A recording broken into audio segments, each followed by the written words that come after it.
Through the ages, rivers have served as effective waterways, carrying people and goods over long distances. Even today, many countries depend heavily on inland water transport, especially for large and bulky cargo.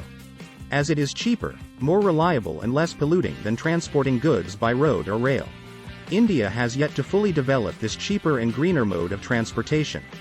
Goods still travel by congested road and rail networks, slowing the movement of cargo, adding to uncertainties, and increasing the costs of trade.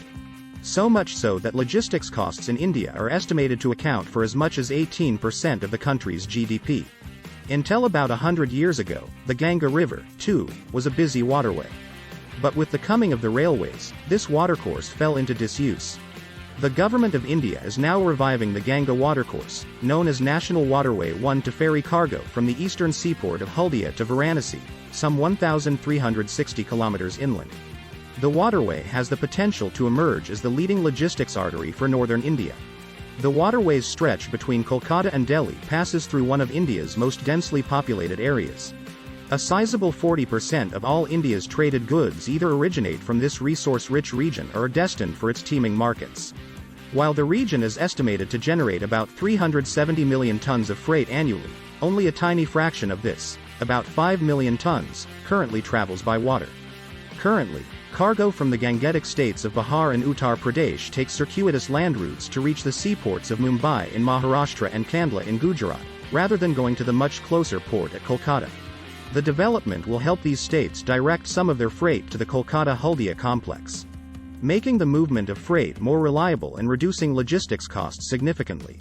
The World Bank is financing the development of the Ganga Waterway with a loan of $375 million. The capacity augmentation of National Waterway 1 project will help put in place the infrastructure and services needed to ensure that it emerges as an efficient transport artery in this important economic region.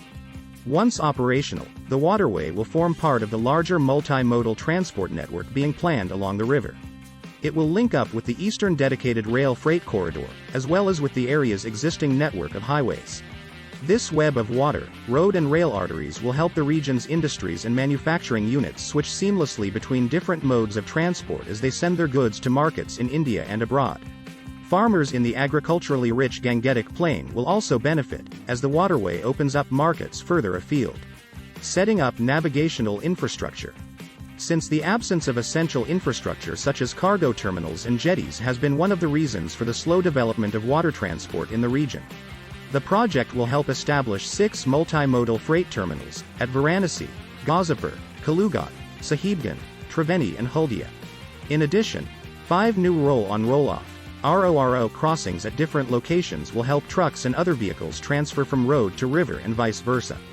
The 6 new cargo terminals have the potential to evolve into thriving logistics hubs, providing jobs for thousands of people in one of the poorest and most populous parts of the country.